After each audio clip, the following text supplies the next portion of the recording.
Alrighty, I am live, or at least hopefully YouTube shows that I'm live. I'm going to share the link out to everyone here. One moment. I want to make sure this is actually working. So I'm working. Wait, let's see. Feedback? There we go. Good. This works.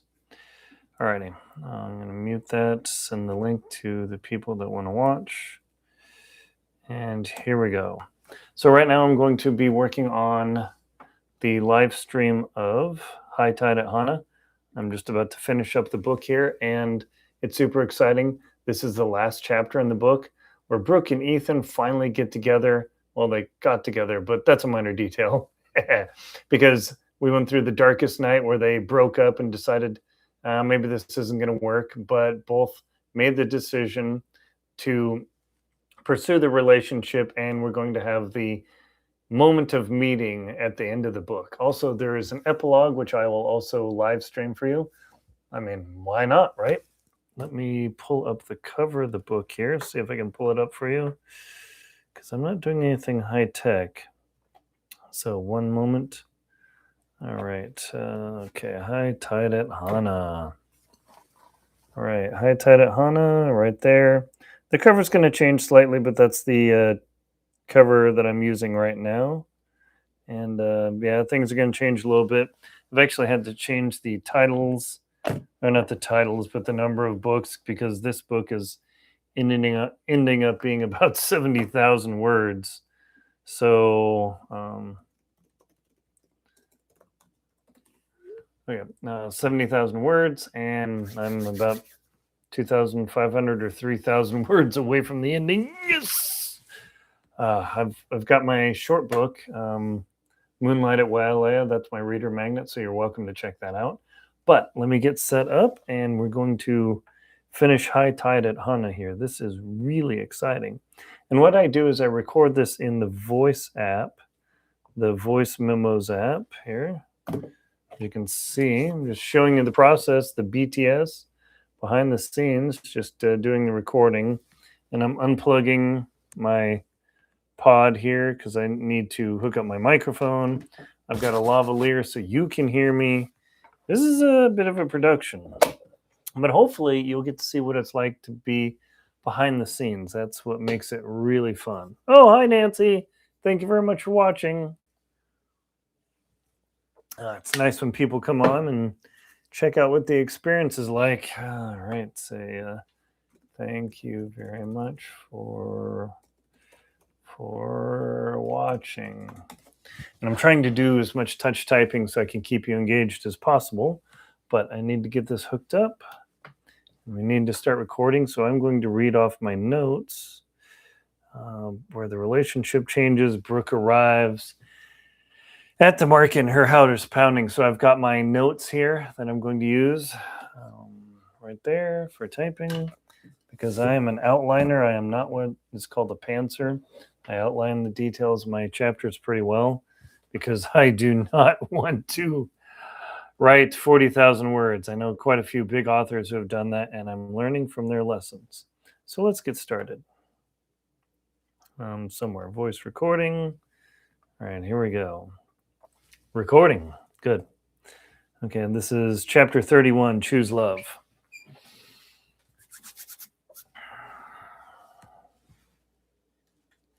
I'm going to add a flickering candle to the scene.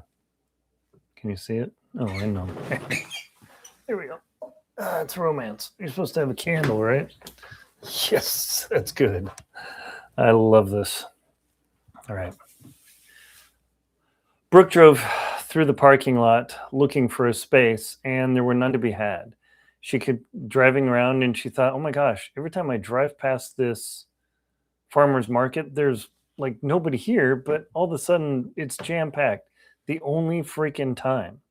As she drove around and continued to look for a parking space, a couple walked up to their car and hopped in, and Brooke drove up behind them and turned on her turn signal. Another car pulled into the parking lot, and she willed them to go away. She turned on her turn signal and jammed it even more emphatically, letting those people know that this was her space. She didn't want to miss it. As the couple pulled out, She immediately slid in behind them and shut off her SUV. But then she hopped out and stood in the back, scoping out the parking lot, and she could not see Ethan's vehicle. What in the world? She swore under her breath. This is exactly where he should be. This is where he told me that this is where things, when he needs to think about things and figure stuff out, this is where it is. Brooke covered her eyes to maybe cover the glare from the sun, to look around and realize this is just impossible. What is going on? So she started to look in the shadows of the farmer's market and where she thought Ethan might be. And she said, screw it, I'm going in. So she hopped out of her SUV and then grabbed her phone, stuffed it in her back pocket, and began wandering through the farmer's market toward Ululani's shaved ice. As soon as she walked up, her heart sank. Ethan was nowhere in sight. She looked around and he wasn't there, but the place was packed, so she gave it a chance. And she thought about pulling out her phone, but then she thought, no, let's do this like I want to do it. I want the direct approach. So she continued looking around and she couldn't see anything. But just then, she caught a sparkle of somebody sitting on a table far away, and it was too many people were blocking it. But she saw a man's arm with that was it. There's a two-tone watch. That's got to be Ethan's. That's what he always wears. She started pushing through the crowd. 50 feet away, Ethan was slowly chewing on his shaved ice, pondering what he would do. He debated uh, whether he was really worthy of Brooke's love, but then he came to the final conclusion that if you don't try something, it's never going to work. You, he said out loud, you miss 100% of the pitches that you don't take a swing at. He laughed at himself and said, bro, you're full of cliches, but there is a reason they're cliche. So he started looking up from his snow cone and looked and saw somebody pushing through the crowd. And he thought at first, wow, that's somebody pretty aggressive trying to get over here. And she wasn't creating a commotion and he knew that it was a woman, but then he saw the blonde hair and his heart began racing. As Brooke began pushing through the crowd, her heart began racing too. And she caught the glimpse of Ethan staring directly at her through the throngs of people. Immediately, she excused herself and being said, excuse me, a bunch of times as she moved through the crowd, not to push anybody, until she finally walked up just as Ethan stood up and met her gaze. They both stood there for a moment, unsure what to do. And then Brooke raced up to him and then grabbed him and hugged him hard. He wrapped around his left arm around her body and held her, but he carefully held out his snow cone because he didn't want to mash his taro root and blood orange all over her white blouse. He stood there and said, hey, hang on. It's great to see you, but I don't want to get snow cone juice all over your blouse. She backed up immediately and laughed. And she looked him in the eyes and said, Ethan, I really have feelings for you. This has been an incredible experience, and I just want to feel confident that I think this will work. Ethan didn't hesitate a moment, and he said, Brooke, I have been smashed and destroyed before. You know that.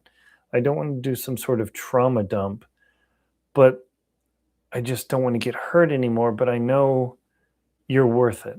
You are an incredible woman. We haven't known each other long, but my entire thought is, what do I have to lose? And she looked at him, what? And he said, whoa, hang on, that sounded better in my head. Let me say that again.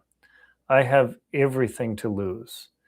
You're an incredible woman. I've enjoyed the time with you. The road trip was a wonderful experience. That was the funnest time I've ever had doing that drive, honestly, in my life, and I've done it a lot. She smiled and looked at him, and Ethan said, "Hey, before my snow cone drizzles all over the place, let's get you one and let's just have a chat." She said, "Hey, no problem. In fact, let me go grab one. You keep the seat because if we lose it, we're going to get crowded out and then we're going to be standing in a dirt parking lot."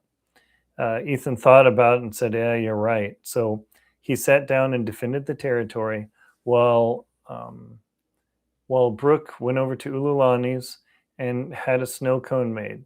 He came back. She came back, and he looked at her snow cone, and it exactly matched hers. And she sat down, smiling, saying, "I might as well try the same thing, the couple's snow cone, and let's see what happens." Look, and she continued, "Look, I've made decisions out of my life and guilt and obligation for a long time, and I honestly just haven't made the choice for me. I mean, it seems insane. I'm a director at companies. I'm gunning for a VP position." As she said that, Ethan's eyes dropped and he looked at his snow cone for a moment.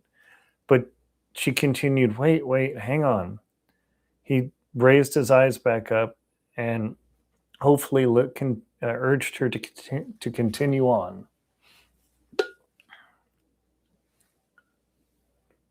Hmm.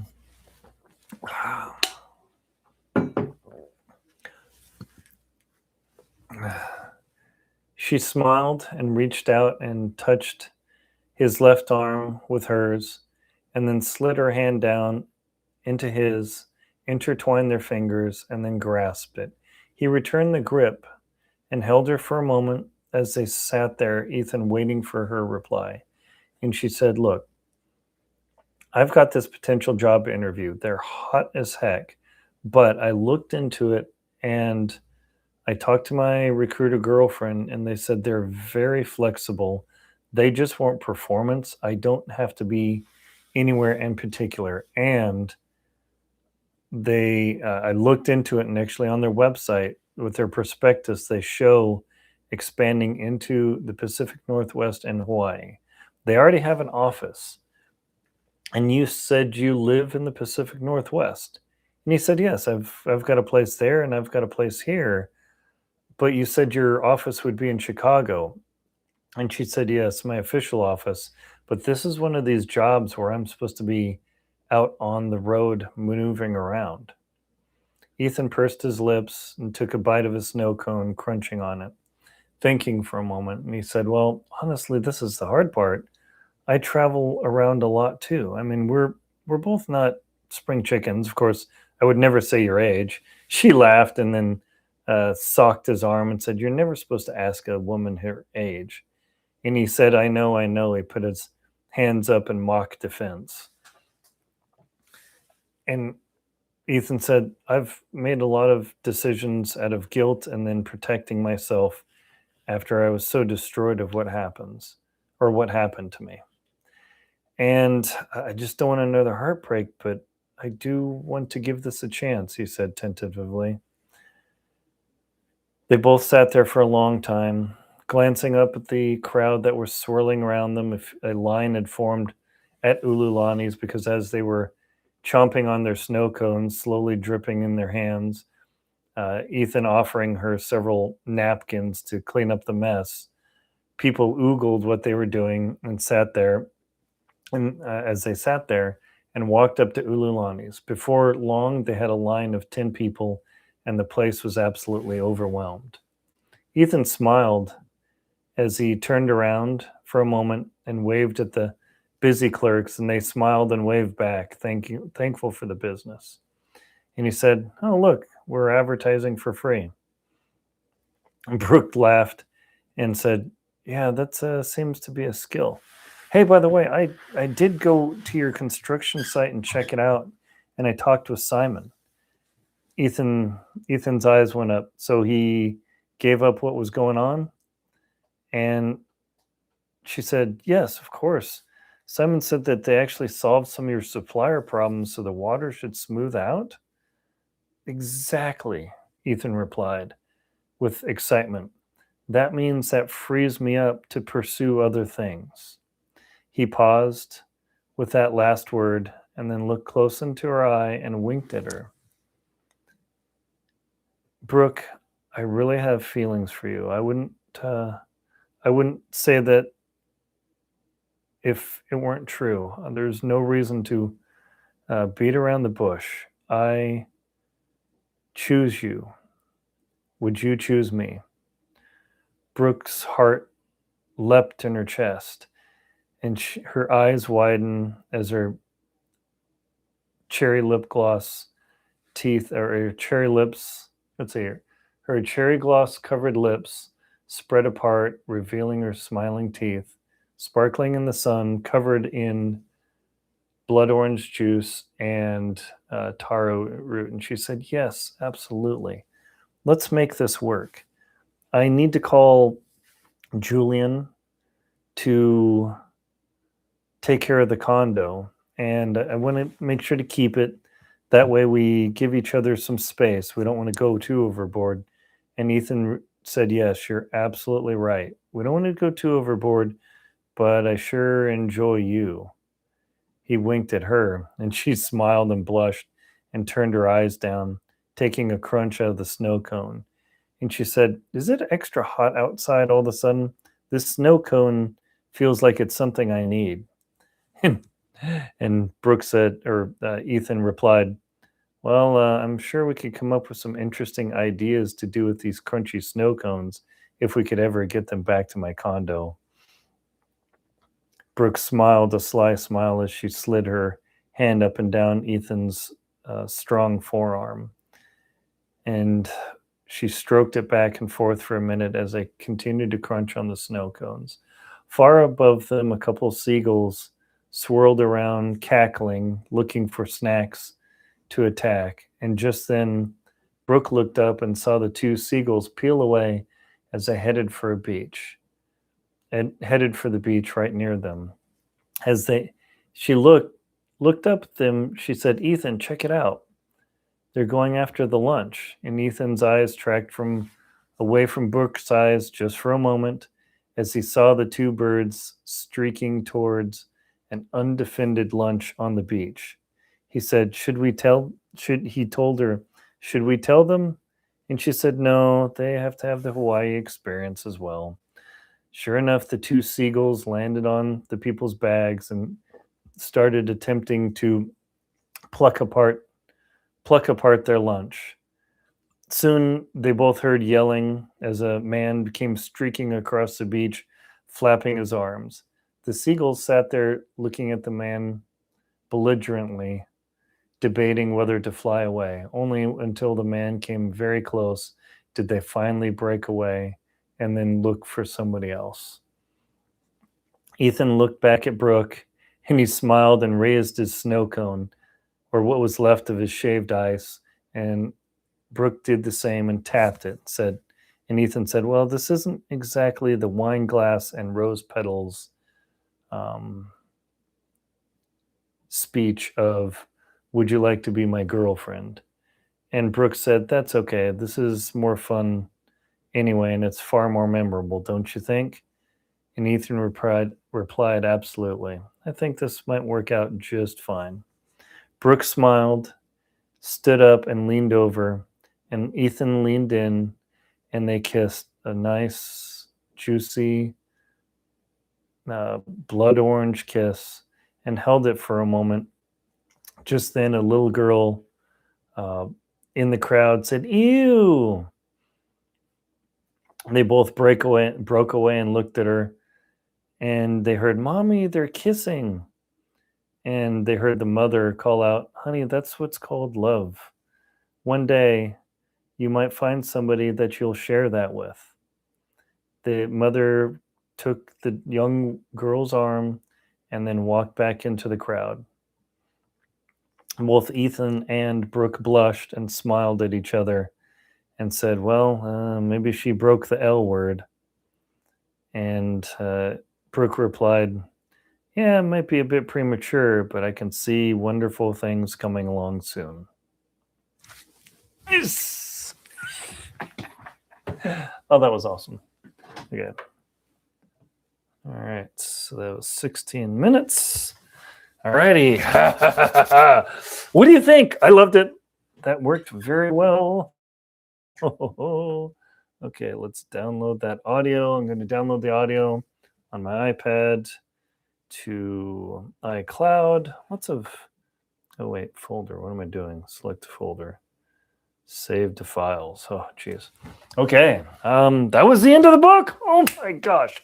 But there's an epilogue. So, but wait, there's more. I tied it Hana. Save as chapter 31. Boom. Okay, that is now saved. And I will put that into my transcription software. And while it transcribes, I'm going to load that into my transcription software. After 27 clicks, let's see, chapter 31. Ooh, yes. Ooh, it's still uploading in the cloud. Gotta wait. Hang on. Clouding, uploading, good. Chapter 31, today, 16 minutes. Boom, start. All right, transcription started. Clouding, maybe. Uh-oh.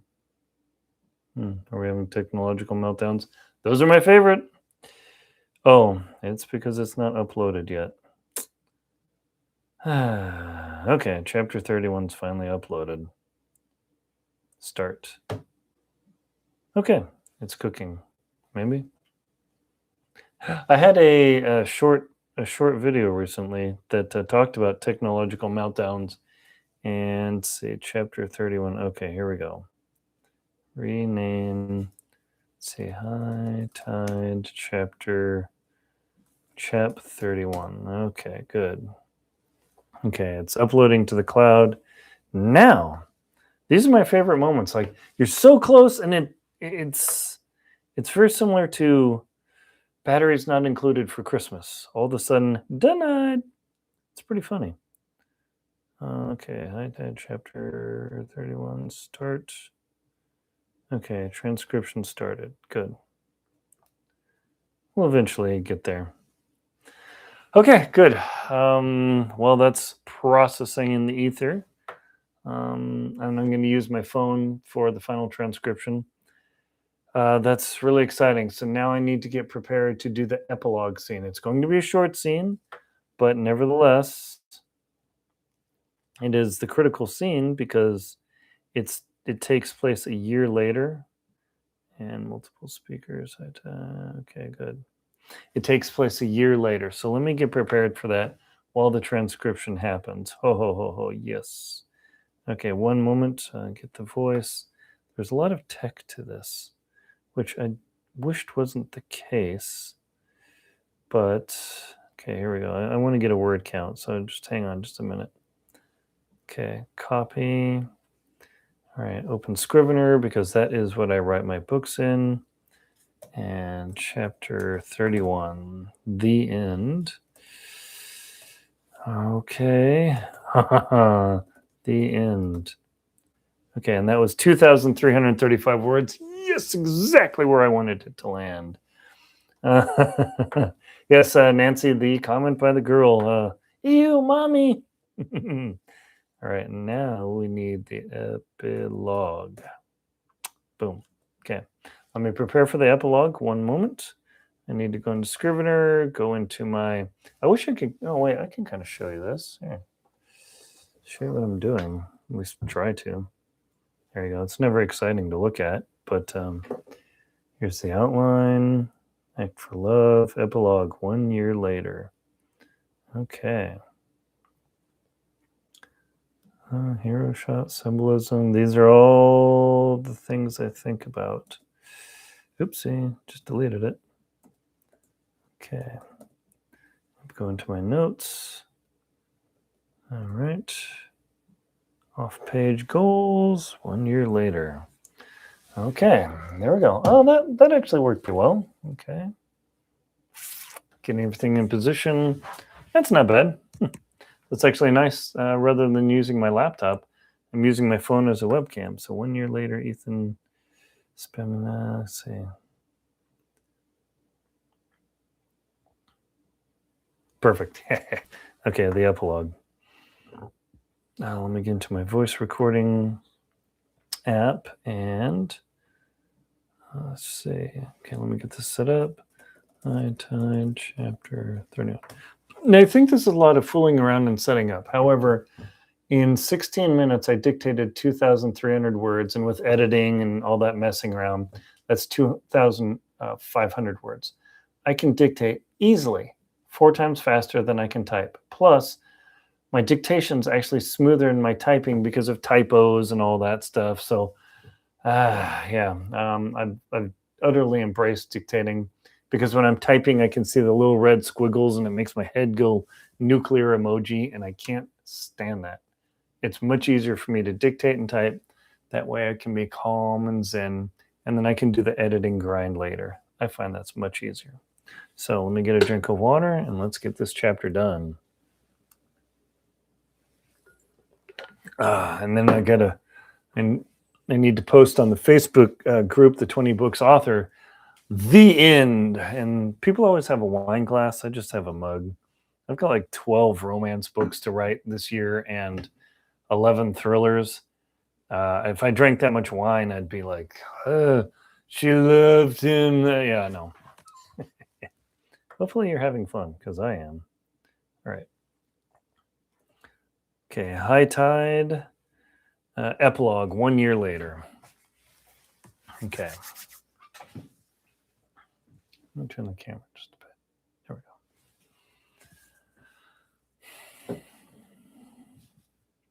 The sizzling crackle of heating spam on a fry pan permeated the kitchen. The crackling sound echoed and popped, and there was silence but for Ethan shuffling around, staring at the pan, holding his spatula, ready and wait to make sure that the spam didn't burn. Beside it in another pan was eggs cooking, and his Kona coffee was sitting on the counter, steeping and steaming. He set down the spatula on a trivet and waited a moment as the eggs continued to sizzle. He lifted the lid up to make sure they were cooking properly and then set it back down. He reached over to his kawaii mug, picked it up, a textured one that he've always enjoyed, and took another sip of his coffee. Save for the clattering in the kitchen, the sound of his condo was empty. There was nothing going on. It was peaceful, and he was there standing, contemplating what his day was going to be like.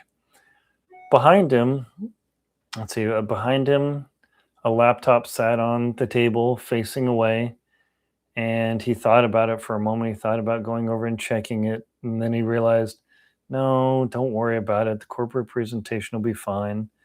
Life has continued on and things are okay. Ethan spatulaed out the spam off of the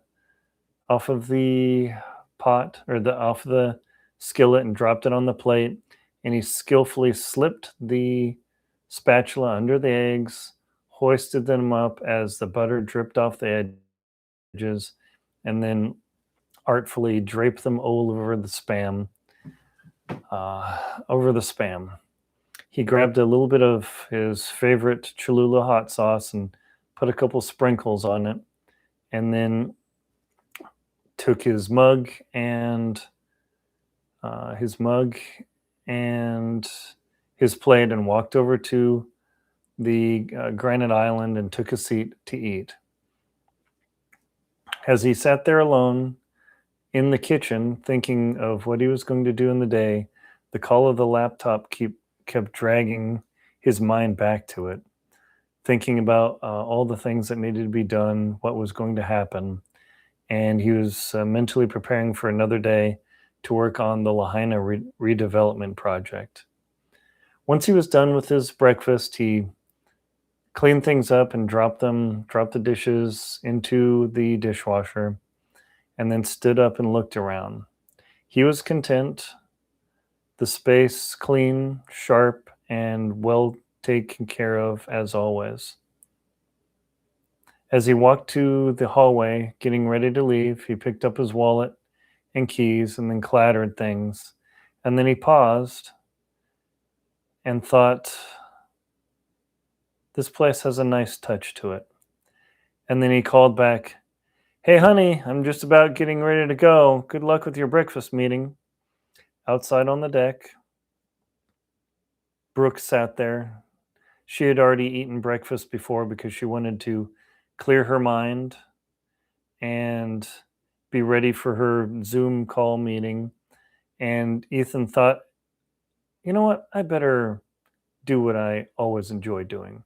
He walked back onto the lanai, and there Brooke sat staring out at the space, comfort and contented. And she said, are you going to be late if you keep messing around with me? And Ethan replied, well, messing around is exactly what I had in mind, honestly. She looked at him and his forearm. You're so naughty. And Ethan said, well, we'll work on that later this evening after I get back. Good luck with your meeting, honey.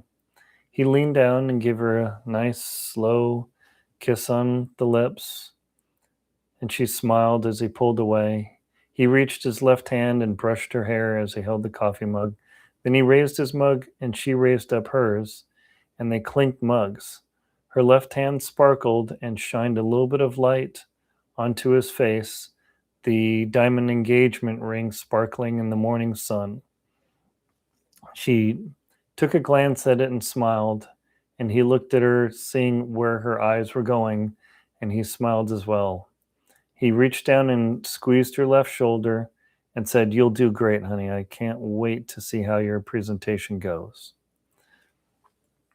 She stood up, not wanting to let him escape by himself, and they gave each other a nice warm embrace, and then they kissed again.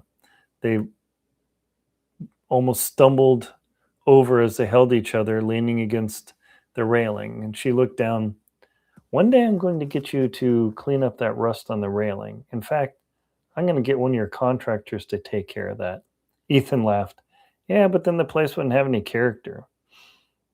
Okay, honey. He leaned over again and kissed her, and then left her to ponder her day.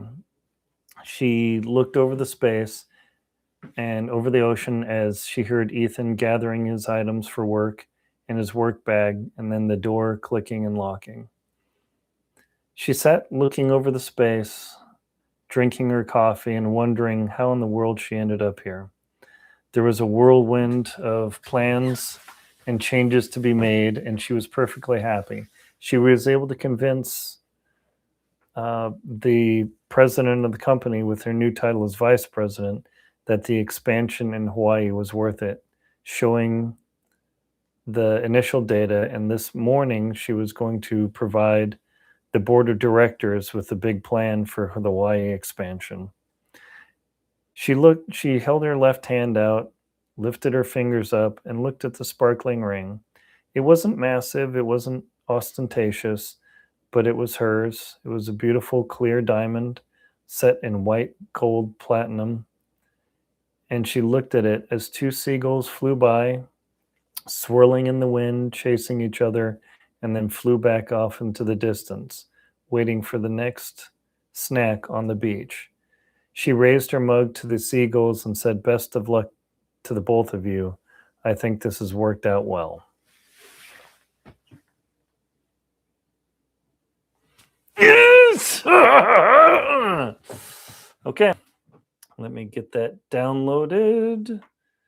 Ooh, yes. Move, save to files. Okay, this is High Tide Epilogue. Epilogue. Yes. Oh, ho, ho, ho, ho, ho. Let me save the recording. High Tide Epilogue. Oh my gosh. Okay. Now let me get the epilogue loaded here. This is the best part ever. Epilogue. Now this is going to take some transcription and editing and all sorts of fun messing around, but we'll get there. Let's see, I timed. Okay, 1 year later, camera on. Okay, here we go. Copying. All right, pasting another 1,026 words. And the most important part, the end, bolded. Oh, yes. Oh, you have no idea how exciting this is. There's still a lot of work, but check it out. The end. And of course, on the iPad, it doesn't show how many total words, but I know it'll be about 73 or 74,000 words. Yes, I literally finished the first draft of my first full-length romance in the Maui Desire trilogy. Only 2 more books to go, but the Moonlight at Wailea book is being edited right now, and that will be available on my website very soon for you to download. You just need to sign up for my mailing list so you can keep updates. I'm finishing this. I'm going to rush it out, and then I'm working on The Magellan Deception. That book has been a long time in coming. That thriller available on aaronrlinsdau.com very soon, please. That's a flagship. That's a beast. 120,000 words of pure adrenaline adventure.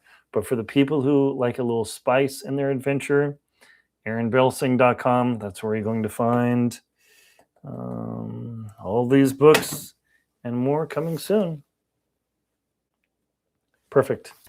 Thank you so much. Thank you very much, Nancy, for watching my live stream here. I will be live streaming again soon on my next editing project. I will be working at Golden Dusk at McKenna, and then another thriller coming up soon. Oh gosh, this is so exciting. Thank you very much for watching. Please like, comment, and subscribe, and give me some ideas. Maybe I might be able to use you as a character in my next novel. Thank you very much for watching.